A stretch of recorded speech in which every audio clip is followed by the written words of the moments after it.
The main purpose of this video is to answer a bunch of questions that I've been receiving in the comment section of a lot of my uploaded videos. So in this video, what I'm going to be doing is I'm going to be breaking down every single air purifier that I have purchased over the past 12 months. All of the air purifiers that I have returned, all of the air purifiers I've kept, and not only am I going to be doing that, I'm also going to be breaking down how I use each individual air purifier that I have kept throughout my home. Starting off with all the air purifiers that I've returned, I did not keep these air purifiers. The first one was the Blueair 411 Auto. That was the first and only air purifier that I purchased that was under the 250 CFM rating. A lot of you that watch this channel know that the 250 CFM units have the best bang for your buck, because what that allows you to do is utilize these air purifiers on their lower setting, so they're still moving a significant amount of air at a lower decibel level. When you start using approximately 100 CFM units, those ratings at 100 CFM are based on the highest setting, and typically any air purifier on the highest setting is going to be very loud. So if you take that 100 CFM unit, for example, and you put it on a medium or low setting, it's basically moving very little air. So the less CFM you have and the lower setting you run the air purifier on, the less overall square footage that air purifier is going to cover. The second air purifier that I returned was the Levoit Core 400S, and I really truly like this air purifier. I didn't want to return it, but the only reason I did return it was because the noise, there was some sort of motor noise that it was making in the background. I'm totally fine with white noise, with fan white noise, but this wasn't fan noise, this was motor noise. It was making some sort of high-pitched squealing noise in the background. Other than that, it was an amazing Hepa certified 250 CFM air purifier. The third air purifier that I returned was the Mooka True Hepa Plus, and there were so many reasons why I returned this product, even boiling down to the customer support. The first reason was it was making a clicking noise no matter what setting that you set the air purifier on, whether it be manual or auto. Whenever it shifted through RPM settings, it would make a clicking noise. The second reason I wanted to return that air purifier was because of the filter itself. It was emitting some sort of odor that eventually went away after about 4 or 5 days, but that's not something I wanted to go through with every single time there was a filter replacement. So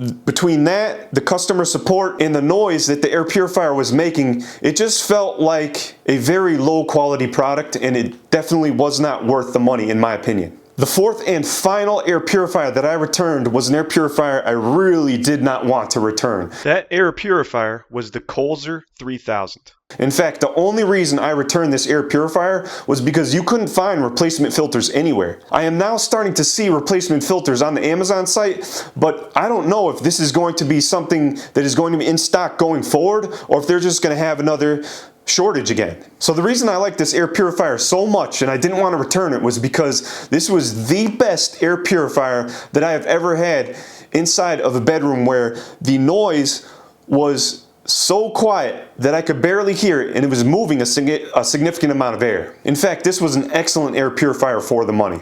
Moving on to the air purifiers that I've kept and I did not return. The first one's going to be the Blueair 311 Auto. And there's so many reasons why I kept this air purifier. It's so simple to use. There's only one button on the top. It's a 250 CFM unit. The pre-filter is virtually the easiest pre-filter I've ever had to clean. And it's got an all-in-one filter. In fact, I'm using this air purifier in my bedroom. I have it set on the auto setting, which never really ramps up. But I put a little piece of electrical tape over the front light so that I can run it on any speed I want and have the lights turn off completely for when I have to go to bed. The second air purifier that I kept was the Winix 5500-2.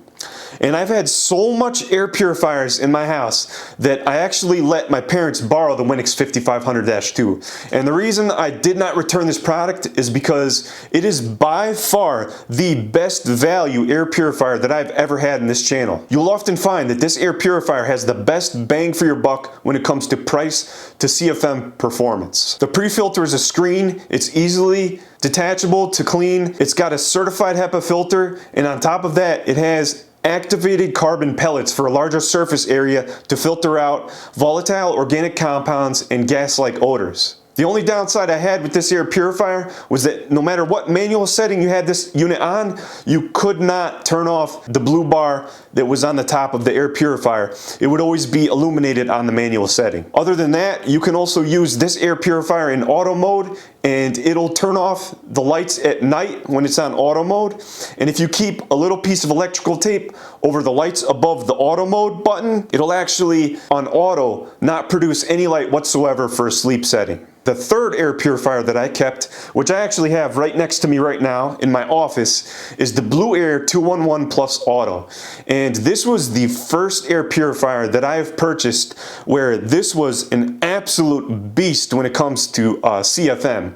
This thing moved, I think, just shy of 400 CFM, and it moved a significant amount of air, and it was an excellent choice in my living room setting. But because I was testing out the Levoit Core 600S, I actually have that model, which I'll get into next, in the living room. So I moved the 211 Plus Auto in my office, and I just run it at a really low auto setting, and it does a great job filtering out particles in the air. The fourth and last air purifier that I kept was the Levoit Core 600S, and this one was really an impressive air purifier. It didn't have that annoying motor noise like the 400S had. It was still there, but it was so vastly improved that it is now the perfect air purifier to keep in my living room, because you can actually control it very easily in your cell phone. And I like how if I'm cooking in the kitchen and if any air particles or smoke go into the living room from the kitchen, it ramps up and it filters those particulate levels very quickly. The build quality, the aesthetics, the amount of function, how much more CFM it moves than the Core 400S, it was definitely hands down. There was no question I was going to keep this air purifier.